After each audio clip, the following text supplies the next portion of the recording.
Romance of the Three Kingdoms, Chapter 76. So let's jump right in. Where did it all start to unravel? I mean, the sources point pretty clearly to that devastating betrayal at Jingzhou. While Guan Yu was out campaigning, trouble wasn't just brewing behind his lines, it was boiling over fast. That's right. We're talking about Mi Fang and Fu Shiren. These were the commanders guarding Nanjun and Gongyan, two absolute vital cities for Guan Yu's whole operation. Supplies, reinforcements, everything. Yeah, crucial spots. And you really have to try and put yourself in their shoes for a moment, right? Think about the pressure they must have been feeling. It really wasn't just simple malice, though. I mean, the sources suggest Fu Shiren, maybe sensing the way the wind was blowing, convinced Mi Fang they were in a state of Shiwei Likun. Which means? Basically a state of danger and exhaustion. Real desperation. But here's the critical part. They genuinely believed Guan Yu held this deep resentment towards them, maybe for past mistakes, slights, who knows. Okay. They were afraid of his retribution if he came back victorious. Maybe even more afraid of him than the enemy, Eastern Wu. Wow, so that fear was already there. Exactly. It shows how quickly those internal anxieties, maybe perceived slights if you don't manage them, can just completely erode loyalty. It was fertile ground for what came next. And that fear gets weaponized, doesn't it? The catalyst seems to be Guan Yu's envoy showing up. Yes.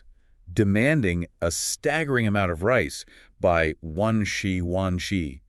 That's 100,000 sheet of rice from these already strained cities. I mean, put that in perspective for us. How much is that, really? It's enormous. Yeah. Enough to feed a huge army for months. And the envoy wasn't exactly subtle. He threatens immediate execution if there's any delay. Talk about turning the screws. Immense pressure on generals who are already, like you said, feeling endangered and exhausted. And this is where Guan Yu's reputation, his known severity, kind of backfired.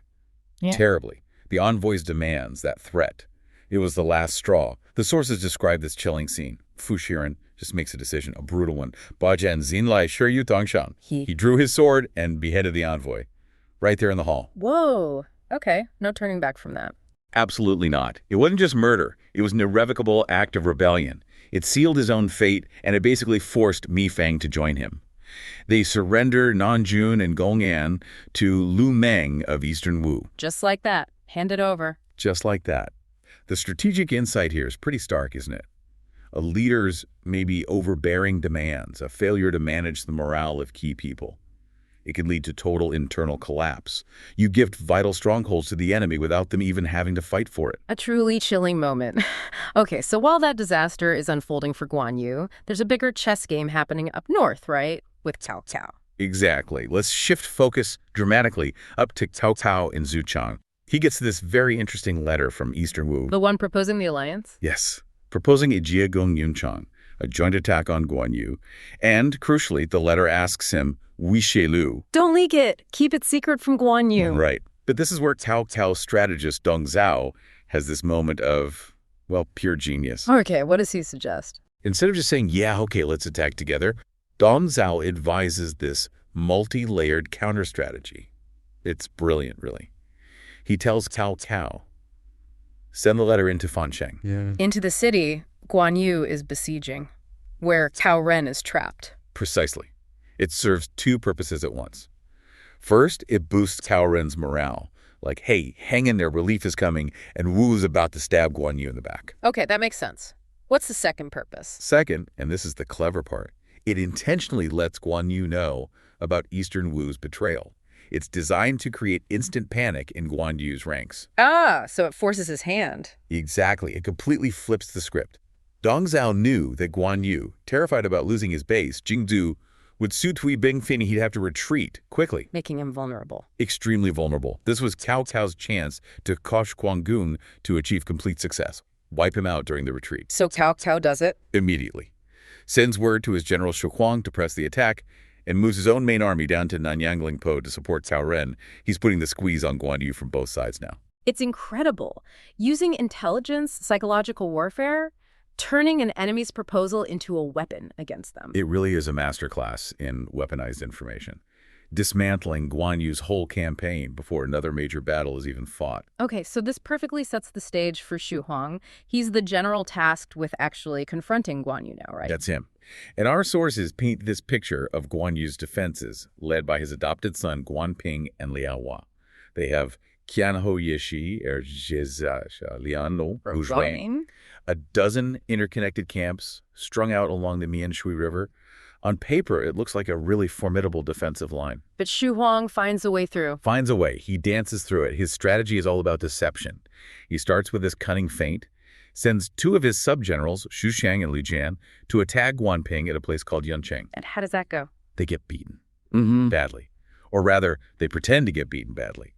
The sources say they suffered a great defeat and fled after just a few rounds of combat. Making Guan Ping think it's an easy win. Exactly. Make him overconfident, lure him out. And Guan Ping falls for it. Hook, line, and sinker, it seems. He pursues them for Air Shiyul over 20 li, which is quite a distance. Leaving Yuncheng vulnerable. Precisely. He only realizes he's been lured away when he sees Chengzheng Hakango fire, starting back in the city he just left. Xu Huang's move. Xu Huang himself, leading Jingbing Huni, 500 elite soldiers, attacks Yancheng from the rear, sets it ablaze. The deception worked perfectly. Guan Ping's position is immediately compromised. But Xu Huang isn't finished, is he? There's more psychological stuff. Oh, yeah. As Guan Ping rushes back, Xu Huang confronts him. But instead of just fighting, he calls out to him, Guan Ping Shi Xu. Worthy nephew Guan Ping. That sounds almost sarcastic. It probably was, like a taunt. And then he delivers the hammer blow. Rin Jingzhu Wi Jingwu Duole. Your Jingzhou has already been taken by Eastern Wu. Right to the heart. While Guan Ping is trying to retake a burning camp. Exactly. This wasn't just combat. It was psychological warfare, pure and simple, designed to shatter morale so that deep doubt right when things are falling apart. So Guan Ping's reeling, trying to dismiss it as just a rumor, but the attacks keep coming. Relentlessly. Xu Huang then attacks the Di in the first camp in that defensive line. Guan Ping and Liaohua rush over to defend it. They find the Wei camp empty. Xu Huang had moved his troops. So Guan Ping and Liaohua try a night raid on what they think is the main Wei camp. Let me guess, another trap. Another ambush. Xu Shang and Lu Jian are waiting for them. It's just this relentless psychological grind. They're constantly reacting, constantly being outmaneuvered. So they lose the first camp too. They're forced to abandon it. They fall back towards Xizangzai, another key fortified position. And Xu Huang is already there. Worse, they arrive only to find it already Hokyu on fire and flying Wei banners. It's fallen. But wasn't that place supposed to be impregnable? That's the description, yeah. 10 layers of deer-horn barricades, so strong not even a bird could enter. Yet Xu Huang took it. Which shows the state of collapse. Guan Ping and Liaohua are utterly defeated. They have no choice but to retreat all the way back to Guan Yu's main camp. They've lost critical positions, their troops are demoralized. It's a disaster. Xu Huang's combination of feints, flanking moves, and psychological pressure just completely dismantled their defenses. You can just imagine Guan Yu's state of mind then. His son and Liaohua stumbled back defeated, bringing not just bad news, but also these persistent, terrifying rumors that Jingzhou itself has fallen. Everything is just crashing down. And this right here is where Guan Yu's own character, maybe his fatal flaw, comes into really sharp focus. His pride, his overconfidence. How does he react to the news from Guan Ping? The sources say he shouts. He dismisses the reports of Jingzhou falling as enemy rumors, just propaganda. Exactly. Designed to sow discord. He still confidently believes that the Eastern Wu commander, Lu Meng, is critically ill, basically out of commission. And Lu Meng's replacement, Lu Xun. Guan Yu dismisses him as just a ruse, an inexperienced youngster, not worth worrying about. Wow, that's a massive underestimation. It's critical. It's fatal. He's completely misjudging the situation, blinded by his own past successes and maybe his contempt for younger commanders. It's a timeless lesson, isn't it? Even legends can dismiss rising threats, especially if they seem inexperienced and pay a terrible price. So tragic. And right then, Xu Huang's forces arrive, ready to push the advantage. Yes. And Guan Ping, seeing his father is still wounded, his body isn't fully healed from an earlier arrow wound, he pleads with him, "Don't fight, let us handle it." But Guan Yu insists. He insists. Driven by pride, maybe a sense of duty, maybe just needing to reassert control in the face of chaos, he insists on engaging Xu Huang himself, this old acquaintance. And what happens when they meet? It must have been intense. It's actually quite poignant. Guan Yu tries to appeal to their shared past, their friendship. He says something like, meaning, "My friendship with you is deep. It's not like my relationship with others." He's trying to pull the loyalty card, the history card. How does Xu Huang respond? Brutal honesty, really. A stark reminder of the reality of this situation. Today is about state matters. I dare not let private feelings interfere with public booty. Exactly. It perfectly captures that conflict, doesn't it? Personal loyalty versus duty to the state. In war, sometimes friendship just has to be set aside. There's no room for sentiment when empires are clashing. So they fight. They do. An epic duel, apparently. 80-plus rounds, which is incredible, a testament to their skill. There's always a but in these stories. There is. The sources note the crucial detail. Despite Guan Yu's his unparalleled martial skill, His right arm lacked strength. yes, because of that previous wound, he wasn't fighting at full capacity. A legendary warrior, but diminished, vulnerable. And Guan Ting sees this. He sees his father struggling, the injury becoming a clear liability.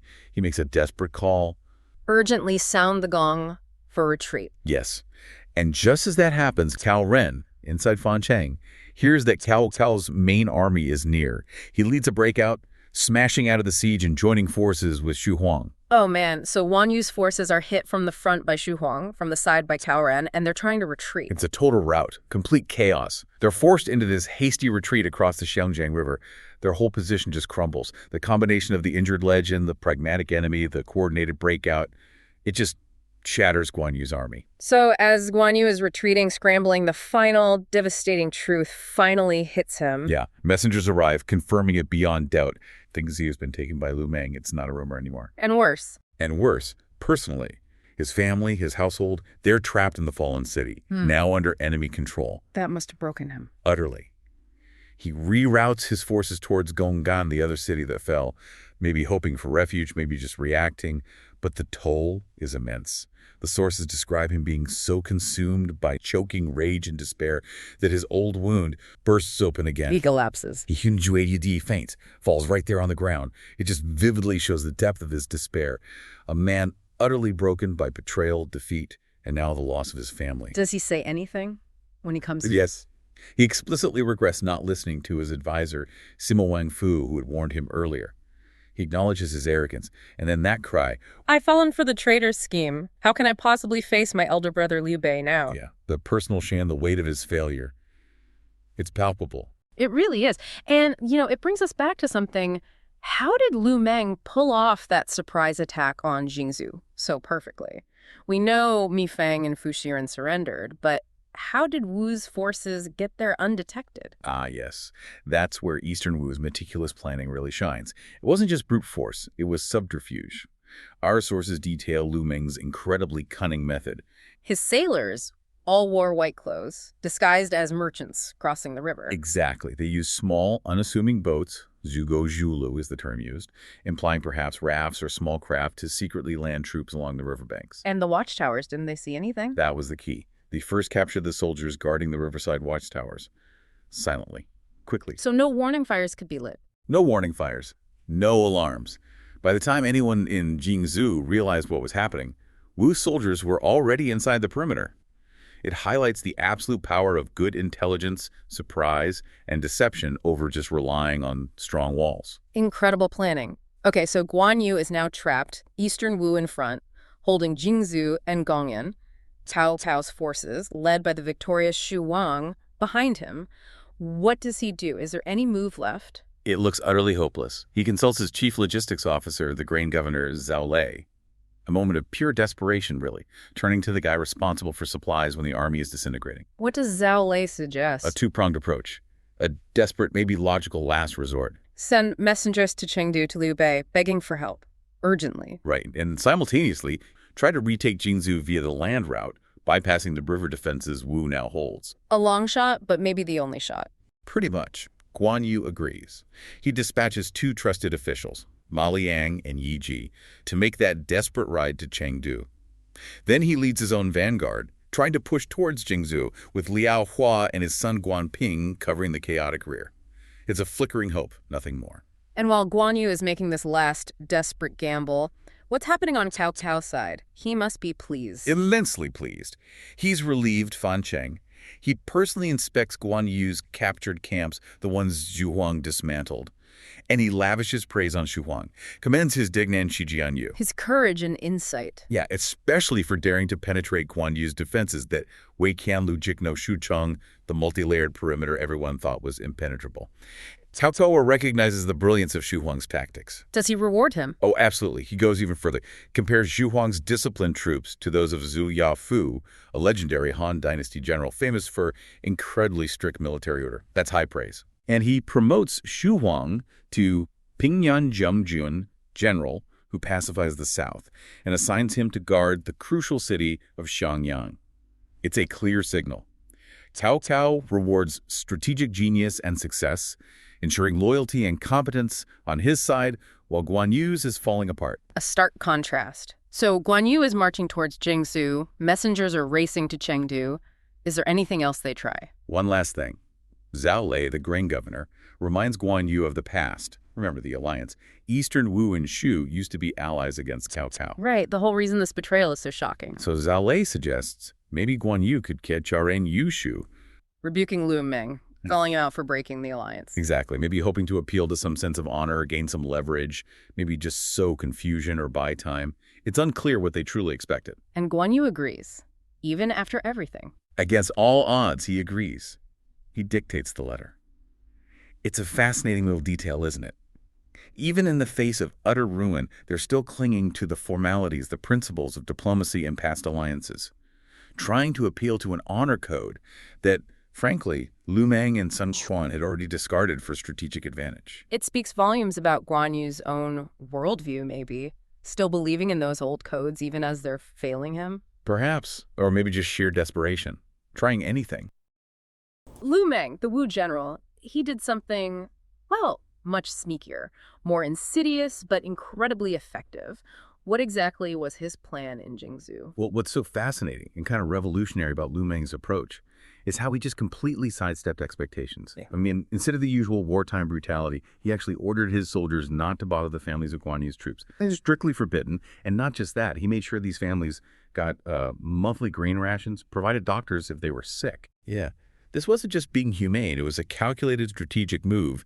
And the immediate effect, the source says, was that the families, the soldiers' families, felt this real sense of gratitude. They settled down, completely undisturbed. It just shows how undermining an enemy's will by securing their home front. Well, it can be way more effective than just fighting them head on. It's almost like an early form of psyops. That is brilliant. Hitting them where they live, but with kindness. So how did he weaponize that connection? Because he didn't just stop there, did he? No. Then he sends an envoy to Guan Yu himself, and the message is basically, look, we used to be friends, that's personal, but right now, I'm just following orders, my hands are tied. Okay. But here's the stroke of genius, the real psychological warfare bit. He allowed Guan Yu's soldiers to send and receive messages from home. Oh, that's deadly. Exactly. Yeah. Can you imagine being a soldier hearing rumors, then getting a letter confirming, yes, your family is safe, they have food, the enemy is providing for them? The relief must have been immense, but then the conflict. How do you keep fighting? Precisely. It creates this impossible dilemma. Your whole reason for fighting might be your family, and now the enemy is taking care of them. The news just ripped through Guan Yu's army. The source says the generals were overjoyed, but crucially, they lost the will to fight. All of it. Gone. And the direct result? Catastrophic for Guan Yu. Yeah. Soldiers started deserting, just walking away, heading back to Jingzhou. It wasn't just losing a battle. His entire army was dissolving from the inside out. Morale completely shattered by this calculated kindness. So Lu Meng's quiet subversion basically just blew the doors open. How did Guan Yu, known for his, let's say, fiery temper, react when he figured out this insidious scheme? Oh, he was furious, understandably. Yeah. The source gives us this amazing quote, just boiling with rage. This is a treacherous villain scheme. If I can't kill this scoundrel alive, I'll kill him in death to avenge my hatred. Pure fury. Absolutely. Yeah. But that rage, however intense, it couldn't stop the desertions. He had to retreat desperately. And he didn't even realize Lu Meng had already laid out a series of traps along his withdrawal route. He first runs into Jiang Qin, beats him quickly, like less than 3 bouts, pursues him for maybe 6 or 7 miles. Right into the trap. Exactly. Suddenly, boom, Han Dang's forces rush out from a valley on the left. Then boom, Zhu Tai's army emerges from the right. And Jiang Qin, the guy Guan Yu thought he'd routed, he wheels around and rejoins the fight. A perfect 3-way pincer. Guan Yu was caught. And the psychological pressure kept mounting, didn't it? It wasn't just the ambush. No, it followed him onto the battlefield. As he's trying to pull back from this pincer, he looks up and sees crowds on South Mountain Ridge. They're waving a white flag, and it says, Jingzhou locals. Oh, no. And they're not just watching, they're shouting down at his troops, "Locals, surrender quickly, come home." A direct appeal to his soldiers' roots. That's devastating. Utterly devastating. And then 2 more Wu armies, led by Ding Feng and Xu Shang, show up and close the circle. Complete encirclement. The source describes his men just melting away, thinning out. The soldiers from Jingzhou and his army start hearing these calls, maybe recognizing voices calling out for brothers, sons, fathers. Just imagining that scene. Yeah. And the morale just completely collapses. The text says the army's heart entirely changed. They respond to the calls. They just leave. And the result, Guan Yu is left with maybe 300 men. His legendary army, gone. Dissolved. It's almost impossible to fathom such a revered general watching his forces just evaporate. But there was a brief moment, right? His son, Guan Ping, and Liao Hua managed to break through. Yes, a small miracle in the chaos. They fought their way through and rescued him. And Guan Ping, thinking practically, suggested falling back to Meicheng. It was small, he said, but defensible. Sufficient to station troops. So they retreat there. What was the situation like in Meicheng? Dire. They had maybe 500 or 600 men left in total. Most were wounded. And critically, the source notes, there was no food in the city. They fortified it, but it was a desperate last stand shaping up. So Guan Yu's cornered in Meicheng. Starving, surrounded. Their only real hope is reinforcements, right? Absolutely. Zhao Lei suggests asking Lu Feng and Meng Da for help. They're stationed relatively nearby in Shangyang. And Liao Hua, showing incredible loyalty, volunteers for the dangerous mission. Break out, get to Shangyang, plead for help. Guan Ping helps him fight his way past Ding Feng's forces. Okay, so Liao Hua makes it to Shangyang. What happens when he delivers this desperate message? This is where things get really ugly. You see the politics and the personal grudges just boil over. Liao Hua explains the situation. Guan Yu is trapped, severely besieged, and the main Shu reinforcements are too far away. They need help now. Makes sense. A direct appeal. But Meng Da immediately pushes back, coldly. Logically maybe, but coldly. He points out Wu's strength, how tiny and vulnerable Meicheng is, calls it a wikyu, like a pellet-sized place. Plus, he reminds Lu Feng that Cao has this massive army, maybe 400,000 or 500,000 soldiers, camped nearby. He basically asks, how can our little mountain garrison possibly fight off 2 major powers like that? It sounds pragmatic on the surface, but you said there was more to it. Oh yeah. Then Meng Da plays his trump card, the personal one. He reminds Lu Feng, Liu Bei's adopted son, that Guan Yu had actually disapproved of his adoption.